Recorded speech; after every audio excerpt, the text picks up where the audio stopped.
మొదటిగా ఎంతో గొప్ప అవకాశాన్ని ఇచ్చిన తండ్రి అయిన దేవునికి హృదయపూర్వకముగా కృతజ్ఞతాస్తుతులు స్తోత్రములు చెల్లిస్తూ, అలాగే కూడి వచ్చిన మీ అందరికీ, అలాగే నిరీక్షణ గారికి నా హృదయపూర్వకమైన వందనాలు తెలియజేసుకుంటున్నాను. వందనాలు, అందరికీ వందనాలు. మంచిది. దినాన ఒక విలువైన విషయాన్ని మనం ధ్యానం చేద్దాం. మనం నేర్చుకోబోయే అంశం ఏంటంటే, నూతన సంవత్సరంలో నూతన స్వభావం ఉందా? ఏంటి మన అంశం?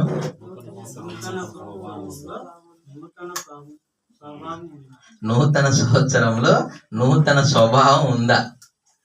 స్వభావం అంటే దానికి కొన్ని పర్యాయపదాలు ఉన్నాయి. స్వభావం అంటే ఏంటి? ప్రవర్తన, ఓకే. లక్షణాలు, గుణం, ఇంకా చాలా ఉన్నాయి. నేను గూగుల్లో సెర్చ్ చేసినప్పుడు 10-15 వచ్చినాయి దానికి సంబంధించినవి.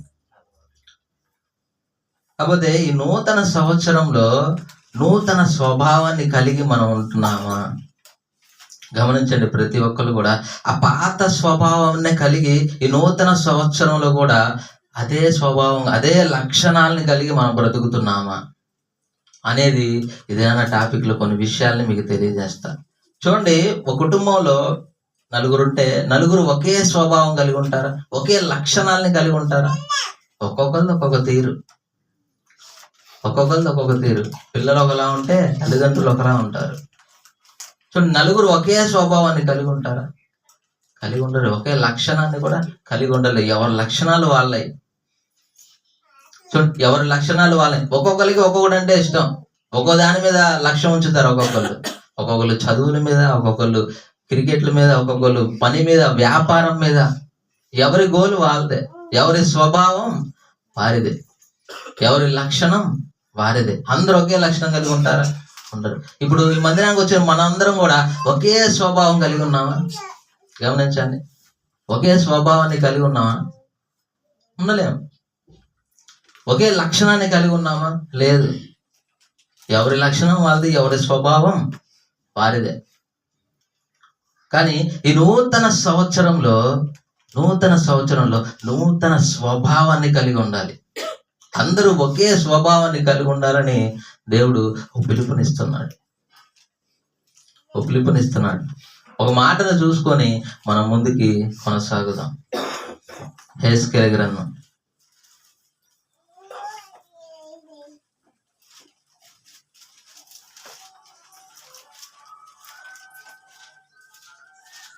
36వ అధ్యాయం.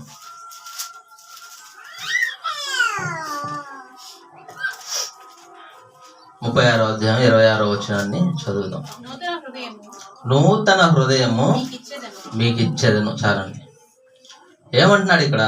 చూడండి, దేవుడు భక్తుల ద్వారా మాట్లాడుతూ నూతన హృదయము మీకు ఇచ్చేదను అంటే, నూతన హృదయం అంటే కొత్త హృదయాన్ని ఇస్తాను. అంటే పాత హృదయం లేదా? హృదయం ఉంది కదా.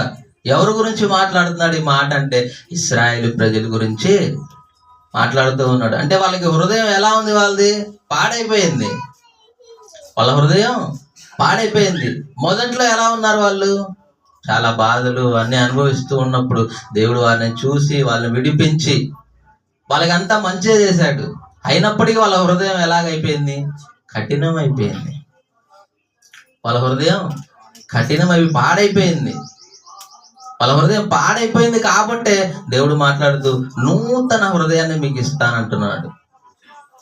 నూతన హృదయాన్ని మీకు ఇస్తానన్నాడు. ఇర్మియా గ్రంథంలో మనకు బాగా తెలుసు, 18:9 హృదయం అన్నిటికంటే మోసకరమైనది, బహు ఘోరమైన వ్యాధి గలది, దాన్ని గ్రహించే వాళ్ళు ఎవరు ఉన్నారా? మరి ఆ ఇశ్రాయేలు ప్రజల హృదయం ఏమైపోయిందంటే కఠినం అయిపోయింది. ప్రియులారా, కఠినం అయిపోయిన తర్వాత దేవుడు మళ్ళీ వాళ్ళకి ఒక అవకాశాన్ని ఇస్తానన్నాడు. నూతన హృదయాన్ని మీకు ఇస్తానంటున్నాడు. ఈ 36వ అధ్యాయం మొత్తం మనం చదువుకుంటే వాళ్ళు ఎలాంటి పరిస్థితుల్లో ఉన్నారో మనకు అర్థమైంది.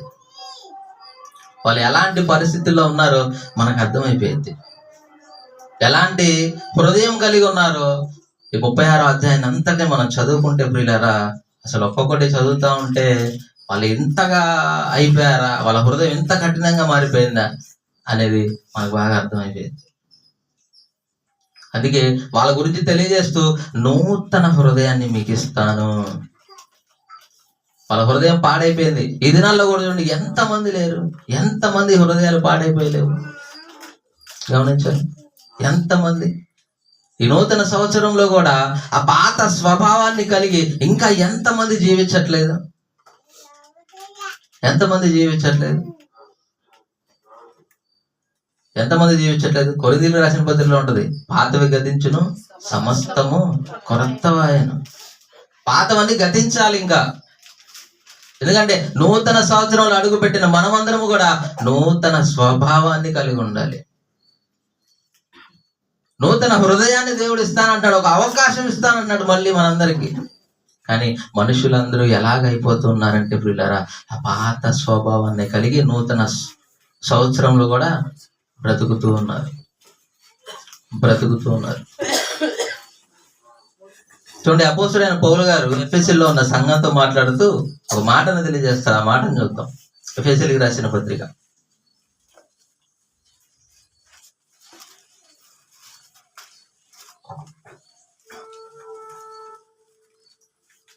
4వ అధ్యాయం 22వ వచనం. కావున మునుపటి ప్రవర్తన విషయంలోనైతే మోసకరమైన దురాశల వలన చెడిపోవు మీ ప్రాచీన స్వభావమును వదులుకొని. ఇక్కడ చూడండి ఏం తెలియజేస్తారా అంటే పౌలు గారు ఎఫెసీలో ఉన్న సంఘంతో మాట్లాడుతూ, కావున మునుపటి ప్రవర్తన విషయంలోనైతే మోసకరమైన దురాశల వలన చెడిపోవు మీ ప్రాచీన స్వభావమును వదులుకోవాలయా మీరు. ఎందుకంటే ఈ నూతన సంవత్సరంలో అడుగుపెట్టిన మనమందరం ఎలా ఉండాలంటే ప్రియులరా, ఆ ప్రాచీన స్వభావాన్ని వదిలేసి నూతనమైన స్వభావాన్ని ధరించుకోవాలి. మనం దాన్ని వదిలేసుకొని చూడండి, మీ చిత్తవృత్తి యందు నూతన పరచబడిన వారై నీతియు యథార్థమైన భక్తి గల వారై దేవుని పోలికగా సృష్టింపబడిన నవీన స్వభావమును ధరించుకోవాలి. వాటన్నిటిని విడిచిపెట్టేయాలి. మన పాత జీవితంలో మనం ఏ లక్షణాలు అయితే కలిగి లోకంలో జీవించామో ప్రియులరా, ఆ పాత లక్షణాలన్నీ ఆ స్వభావాన్ని విడిచిపెట్టేయాలి. ఆ ప్రాచీన స్వభావాన్ని విడిచిపెట్టి నవీన స్వభావాన్ని ధరించుకోవాలి మనందరం. కానీ ఇశ్రాయేలు ప్రజలు చూడండి, ఆ కఠినమైపోయింది వాళ్ళ హృదయం. ఆ కఠినమైపోయినప్పుడు ప్రియులారా, మళ్ళీ దేవుడు వాళ్ళని పిలిచి ఒక అవకాశాన్ని ఇస్తున్నాడు. యెహెజ్కేలు గ్రంథంలో 36వ అధ్యాయం 26వ వచనంలో చూడండి, వాళ్ళకి మళ్ళీ ఒక అవకాశాన్ని ఇచ్చాడు. నా దగ్గరికి వస్తే మళ్ళీ మిమ్మల్ని మళ్ళీ నేను నూతన హృదయాన్ని కలగజేస్తాను, నూతన హృదయాన్ని మీకు ఇస్తాను అని మాట్లాడుతూ ఉన్నాడు. చూడండి, తర్వాత మాట చదువుతాం. నూతన హృదయము మీకు ఇచ్చేదను, నూతన స్వభావము మీకు కలుగజేసేదను. చూడండి, స్వభావం అంటే లక్షణం అని మనకు తెలుసు. చూడండి, ఒక భక్తుడి గురించి మనం ఆలోచిద్దాం. ఆ భక్తుడు మన అందరికి బాగా తెలుసు. ఆయన మొదటగా ఎలా ఉన్నాడో, తర్వాత ఆయన లక్షణాల్ని మార్చుకొని దేవుళ్ళలోకి వచ్చినాక ఆయన ఎంతగా దేవుడి కొరకు బ్రతికాడో. ఆయనే అపోస్తుడైన పౌలు గారు. ఆయన మొదట ఎలా ఉన్నాడు? ఎలా ఉన్నాడు? హింసకుడు, దూషకుడు, హానికరుడు. ఆయన హృదయం ఎలా ఉంది? ఆయన స్వభావం ఎలా ఉంది? ఆయన లక్షణాలు ఎలా ఉన్నాయి? మొదటగా సౌలు గారిగా ఉన్నప్పుడు ఆయన ఎలా ఉన్నాడు? దేవునితో సాంగత్యం చేస్తున్న ప్రతి వారిని హింసిస్తూ కొడుతూ హింసలు పెడుతూ ఉండేవాడు. ఎప్పుడైతే ఆయన హృదయం మారిందో, ఆయన లక్షణాలు ఏవైతే ఉన్నాయో పాతవి అవన్నీ తీసేసుకొని ఎలా ఉన్నాడంటే నూతన స్వభావాన్ని ధరించుకున్నాడు. ఆయన నా మట్టుకైతే బతకడం క్రీస్తే అన్నాడు. ఇంకా మొదటగా ఆయన లక్షణాలు ఎలా ఉన్నాయి, ఆయన స్వభావం ఎలా ఉంది అని మనందరికీ తెలుసు. ఆయన స్వభావం ఎలా ఉంది? మొదటగా ఆయన మనం చూస్తే ఆయన అసలు దేవునికి విరోధంగా బ్రతికాడు స్టార్టింగ్లో సౌలుగా ఉన్నప్పుడు. దేవుని పిల్లలందరినీ హింస పెడుతూ ఉండేవాడు. స్టెఫన్ గారి చావుకి సమ్మతి ఇచ్చాడు ఆయన. అలా బ్రతికాడు ఆయన. అలా బ్రతికిన ఆయన స్వభావాన్ని మార్చుకున్నాడు.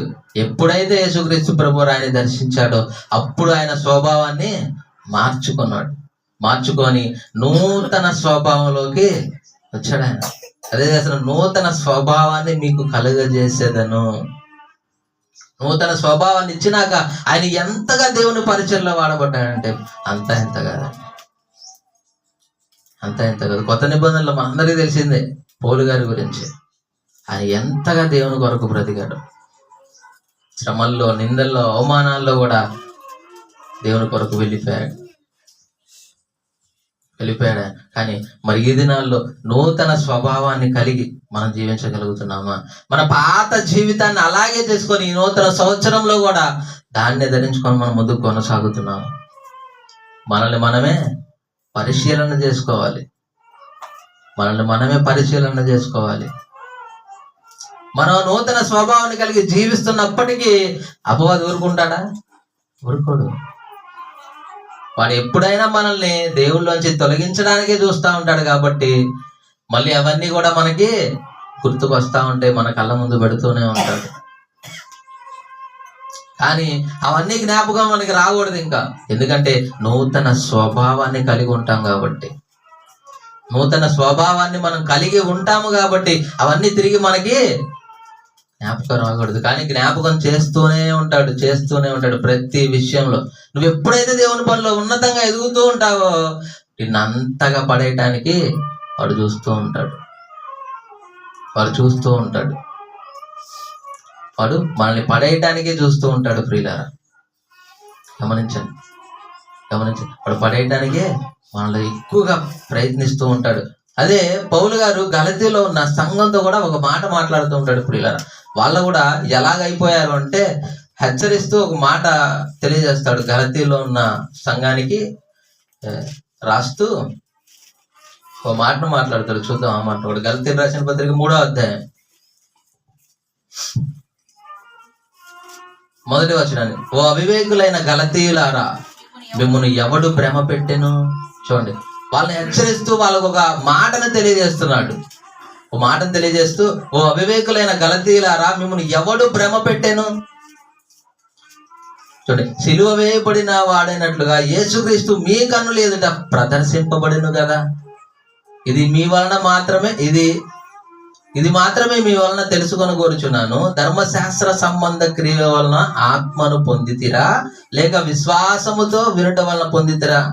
మీరు ఇంత అవివేకులైతిరా అని వాళ్ళకి హెచ్చరికతో కూడిన మాటలు తెలియజేస్తూ కింద ఒక అద్భుతమైన మాటలు మాట్లాడుతూ ఉన్నాడు. చూద్దాం 3వ వచనం. మీరింత అవివేకులైతిరా, మొదట ఆత్మానుసారముగా ఆరంభించి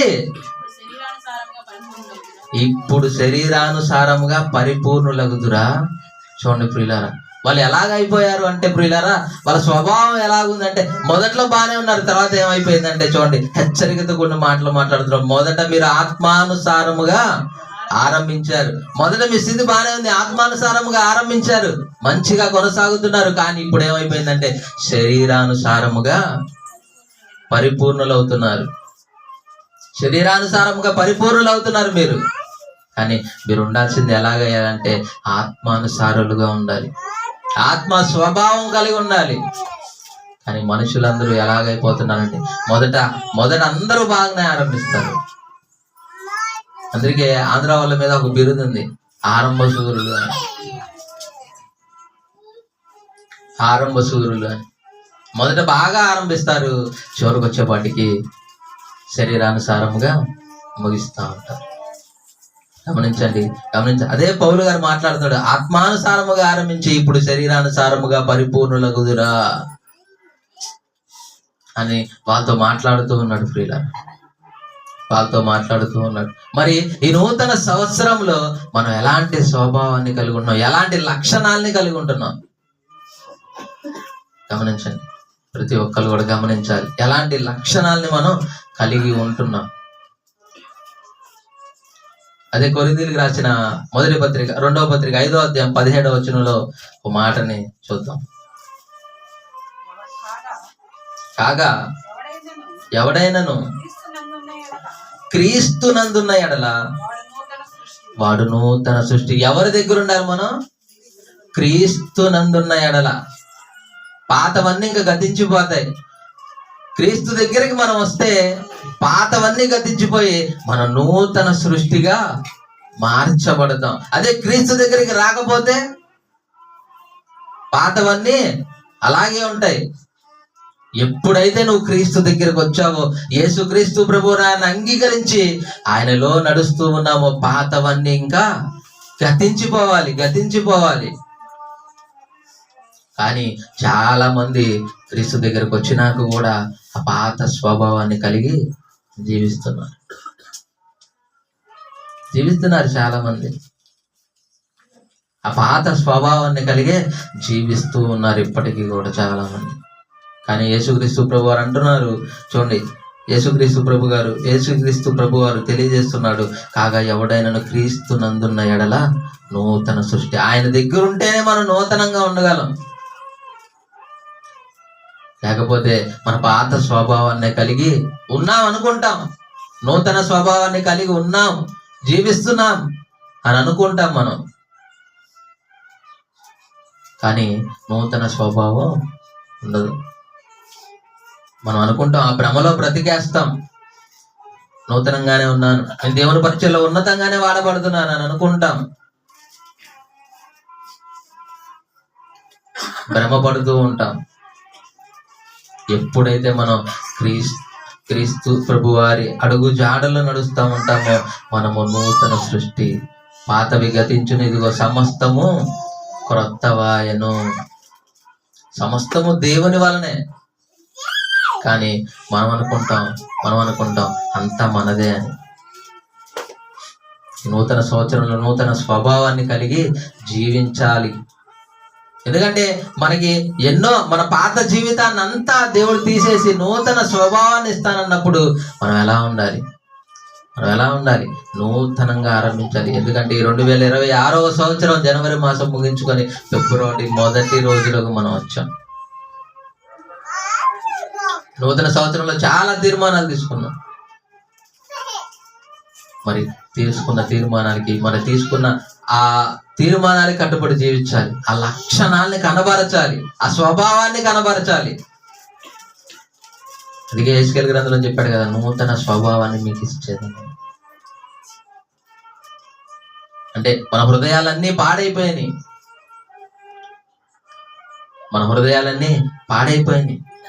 పాడైపోయిన హృదయానికి మళ్ళీ యేసుక్రీస్తు ప్రభువారు ఒక అవకాశాన్ని ఇస్తానంటున్నాడు. అవకాశాన్ని ఇచ్చి, మీకు నూతన హృదయాన్ని ఇస్తానయ్యా, నా యందు విశ్వాసం ఉంచి అడుగులు ముందుకు వేయండి అని పిలుపునిస్తూ ఉన్నాడు.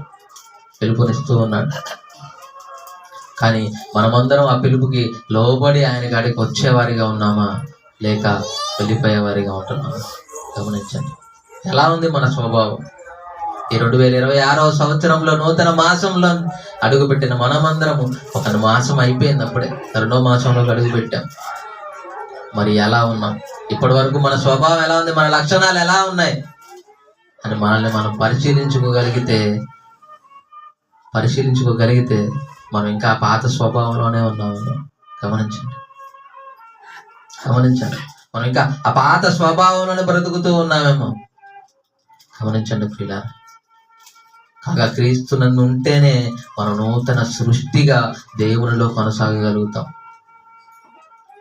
లేదంటే ఇంకొకటి చేత నడిపింపబడుతూ ఉంటాం. లోకంలో కలిసిపోయి లోకంలో జీవిస్తూ ఉంటాం. లోకానికి వేరైన మనమందరము నూతన స్వభావాన్ని కలిగి జీవించాలి. కానీ మనుషులందరూ ఎలాగైపోతున్నారంటే నూతన స్వభావాన్ని కలిగి ఉన్నామని అనుకుంటూ ఆ పాత స్వభావాన్ని కలిగి జీవిస్తూ ఉన్నారు. కానీ దేవుడు పిలుపునిస్తున్నాడు, అయ్యా మీ హృదయం పాడైపోయింది, నేను నూతన హృదయాన్ని ఇస్తాను, నూతన స్వభావాన్ని కలుగజేస్తాను అని తెలియజేస్తున్నాడు. అయినప్పటికీ వెనక చాలా మంది కూడా ఇంకా లోకంలోనే జీవిస్తూ ఉన్నారు. కాబట్టి మనం అందరం ఎలా ఉండాలంటే నూతన స్వభావాన్ని కలిగి ఉండాలి. నూతన సంవత్సరంలో కలిగి ఉంటున్నాము. కలిగి ఉంటున్నామా? ప్రతి ఒక్కళ్ళం కూడా ఎవరికి వాళ్ళు పరిశీలన చేసుకోవాలండి. నూతన స్వభావాన్ని కలిగి ఉంటున్నామా లేదా అని. చివరిగా ఒక మాటను చూపించి ముగిస్తాను. ఒక మాటను చూసుకుందాం.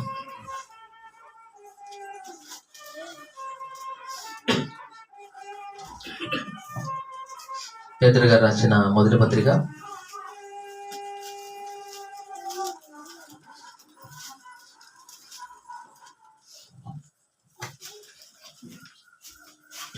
సామెతల గ్రంథం. పేతురు గారి పత్రికలో కూడా ఒక మాట ఉంటుంది. సామెతల గ్రంథంలో చూసుకుందాం.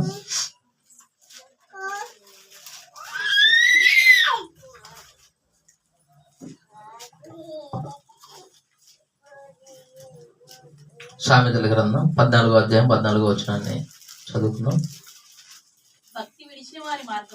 చూడండి, భక్తి విడిచిన వాని మార్గములు వానికే వెక్కసమగును. గమనించండి, భక్తి విడిచిన వాని మార్గములు వానికే వెక్కసమగులు. ఎప్పుడైతే మనం భక్తిని విడిచిపెట్టి లోకానుసారంగా జీవిస్తాం, వానికి అవి ఏమైతే వెక్కసమైతే. మంచి వాని స్వభావము వానికే సంతోషాన్ని కలుగజేస్తుంది. మంచి స్వభావం ఎక్కడ కలిగిందంటే ఇందాక మనం కొరింథీయులకు రాసిన పత్రిక చదువుకున్నాం. కాగా క్రీస్తునందున్న ఎడల వాడు నూతన సృష్టి. దేవుని దగ్గర ఉంటే మన సంతోషం వచ్చిద్దా లేదా? సంతోషమే, ఆనందమే. అదే భక్తి విడిచిన వాని మార్గములు వానికే వెక్కసమగును, మంచి వాని స్వభావము వానికి సంతోషం ఇచ్చును. మనం ఎప్పుడైతే దేవుళ్ళో బ్రతుకుతూ ఉంటామో మనకి సంతోషం ఆటోమేటిక్ గా వస్తూ ఉంటుంది. నువ్వు బాధల్లో ఉన్నా సరే, నిందలు అవమానాలు పడుతున్నప్పటికీ సరే, అయినా కానీ నీకు సంతోషం వస్తూనే ఉంటుంది. దేవుడు సంతోషాన్ని అనుగ్రహిస్తూనే ఉంటాడు. అందుకే మనం ఎప్పుడైనా మంచి స్వభావం కలిగి జీవిస్తే సంతోషమే ప్రియులారా దేవుళ్ళో ఉంటాయి. భక్తి విడిచిపెడితే వాని మార్గములు వానికే వెక్కసమగును. ఎప్పుడైతే భక్తి విడిచి మనం లోకాన్ని అనుసరిస్తూ జీవిస్తామో, భక్తిలో ఉన్నామని అనుకుంటామో ప్రియులారా, మనం పొరపాటు పడినట్లే.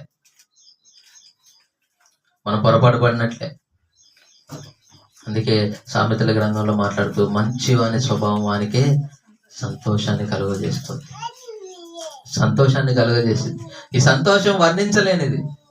అది ఎవరికి తెలిసిద్దయా అంటే ఆ ప్రేమను అందులో ఉన్నవారికే ఆ సంతోషం తెలిసింది. దేవుళ్ళు ఉన్నవారికే ఆ సంతోషం ఏంటో తెలిసింది. మరి ఆ సంతోషాన్ని పొందుకున్న మనము ఆ సంతోషాన్ని ఇతరులకి పంచేవారిగా ఉండాలి. సంతోషాన్ని అయితే మనం అనుభవిస్తున్నాం దేవుళ్ళో ఉండి. మనకు ఒక్కరికేనా? ఇంకా ఎంతమంది లేరు? వాళ్ళందరికీ తెలియజెప్పద్దా? చెప్పాలి. ఆ సంతోషాన్ని వాళ్ళతో పంచుకోవాలి. నూతన స్వభావాన్ని గురించి తెలియజేయాలి. మా పాత జీవితంలో ఇలా బ్రతికామా? నూతన స్వభావాన్ని దేవుడు మాకు ఇచ్చాడు, ఒక అవకాశాన్ని మాకు దయచేశాడని చెప్పాలి.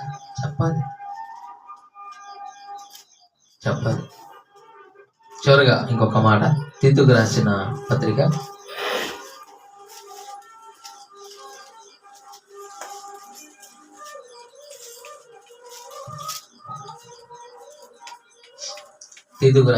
3వ అధ్యాయం 5వ వచనం. మనము నీతిని అనుసరించి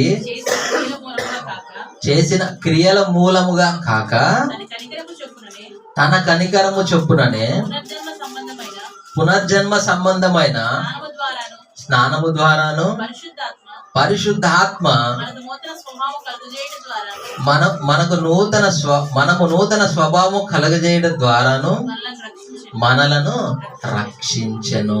చూడండి ప్రియులరా, ఇక్కడ ఏం తెలియజేస్తున్నాడంటే, చూడండి, అపోస్తుడైన పౌలు గారు తీతు పత్రికలో మాట్లాడుతూ మనము నీతిని అనుసరించి చేసిన క్రియల మూలముగా కాక, గమనించండి, నీతిని అనుసరించి చేసిన క్రియల మూలముగా కాక తన కనికరము చొప్పుననే, అంటే యేసుక్రీస్తు ప్రభు వారి కనికరము చొప్పుననే పునర్జన్మ సంబంధమైన స్నానము ద్వారాను పరిశుద్ధాత్మ మనకు నూతన స్వభావము కలుగజేయట ద్వారాను మనలను రక్షించెను. ఏదో మనం చాలా నీతి కార్యాలు, చాలా మంది దినాల్లో ఎలా అనుకుంటారంటే నేను చాలా మంచి పనులు చేస్తాను, చాలా నీతి కార్యాలు చేస్తూ ఉన్నాను అని అనుకుంటూ ఉంటారు పిల్లలు చాలా మంది. ఈ మధ్య సోషల్ మీడియాలో మరి విపరీతంగా చిన్న సాయం చేసినా కానీ వాళ్ళు ఫోన్లు వీడియోలు అన్ని తీసుకొని తగిదవుతా ఉంటాం. కానీ చేసిన సాయం, కుడి చేతితో చేసిన సాయం ఎడం చేతికి దిగకూడదు. అదే తెలిసినాం, మనం నీతిని అనుసరించి చేసిన క్రియల మూలముగా కాక తన కనికరము చొప్పుననే పునర్జన్మ సంబంధమైన స్నానము ద్వారాను మనకు నూతన స్వభావాన్ని కలుగజేశాడు, రక్షణను అనుగ్రహించాడు. పిల్లలదే మనకు ఒక అవకాశాన్ని ఇచ్చాడు ఈ నూతన సంవత్సరంలో. ఇంకా మనం బ్రతికున్నామంటే దేవుడు ఇచ్చిన ఒక అవకాశం. ఎంతమంది చనిపోలేదు. సెకన్కి 7,000 మంది చనిపోతున్నారు. 6,000 7,000 ఒక నిమిషానికి. సెకన్కి 60 మంది. ఒక్క సెకన్కి 60 మంది చచ్చిపోతున్నారు. మరి మనం బ్రతికి ఉన్నామంటే మనకు ఒక అవకాశాన్ని ఇచ్చినట్ట కాదా? ఇచ్చినట్టే.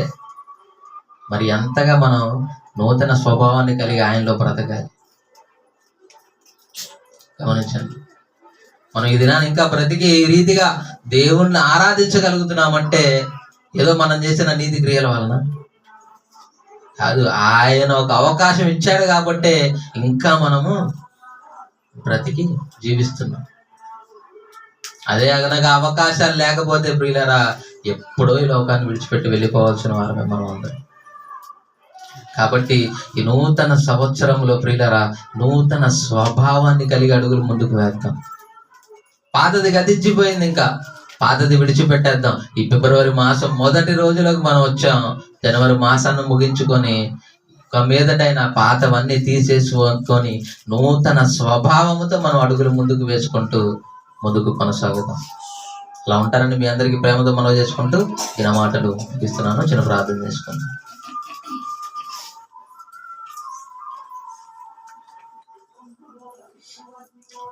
ప్రేమ నమ్మకం కలిగిన మా ప్రియ పరలోకపు కన్న తండ్రి, నిఘనమైన శ్రేష్టమైన ఉన్నతమైన అమూల్యమైన నామాన్ని బట్టి ఈ ఉదయకాల సమయం ముందు మీకు మారుడైన క్రీస్తు ద్వారా హృదయపూర్వకముగా కృతజ్ఞతాస్తుతులు స్తోత్రములున్నాయి. ఆయన నూతన స్వభావాన్ని కలిగి మేము జీవించాలని కొన్ని మాటలు మేము నేర్చుకున్నాము. ఆయన నేర్చుకునే ఈ మాటలు ఎక్కడ వ్యర్థముగా పోక మా హృదయ లోతులో భద్రపరుచుకొని నూతన సంవత్సరంలో నూతన స్వభావాన్ని కలిగి మందరం అడుగులు ముందుకు పోయినట్లుగా మీ కొరకును మీరు అనుగ్రహించమని వేడుకుంటాం. అయ్యా మమ్మల్ని అందరినీ మీ చేతులకు అప్పగించుకుంటాం. మీరు జ్ఞాపకం చేసుకోండి. మా బ్రతుకులలో ఒక అవకాశాన్ని మీరు ఇచ్చి ఆయా ఈ రీతిగా నిలబెడుతున్నా మీ ప్రేమను బట్టి మీకు వందనాలు తెలియజేసుకుంటాం. జరగనైన కార్యక్రమాన్ని అంతటినీ మీ చేతులకు అప్పగించుకుంటాం. ఆయా రెండవ వర్తమానంలో మీ దాసులు నోట మీ మాటల నుంచి మీరే మాతో సూటిగా మాట్లాడమని, మాటలు చొప్పున మా ఆత్మీయ జీవితంలో అభివృద్ధిని మీరు మాకు దయచేయమని వేడుకుంటాం. యేసుక్రీస్తు ప్రభు వారి రక్తానికి సాధ్యమైన ద్రాక్షరసంలో శరీరానికి సాధ్యమైన రొట్టెలో మేము చేయవైపు వచ్చిండగా మమ్మల్ని మేము పరిశీలన చేసుకోవచ్చు. చేయి వేయడానికి మీ కృపను అనుగ్రహించమని వేడుకుంటాం. మహిమ ఘనత ప్రభావం మా అందరి ద్వారా మీరే పొందుతాం. మా రక్షకుడు మీ ప్రియ కుమారుడైన యేసుక్రీస్తు వారి అతి శ్రేష్టమైన నామంలో ఈ ప్రార్థన మమ్మల్ని అడిగి వేడుకొనుచున్నాము కన్న తండ్రి. ఆమేన్.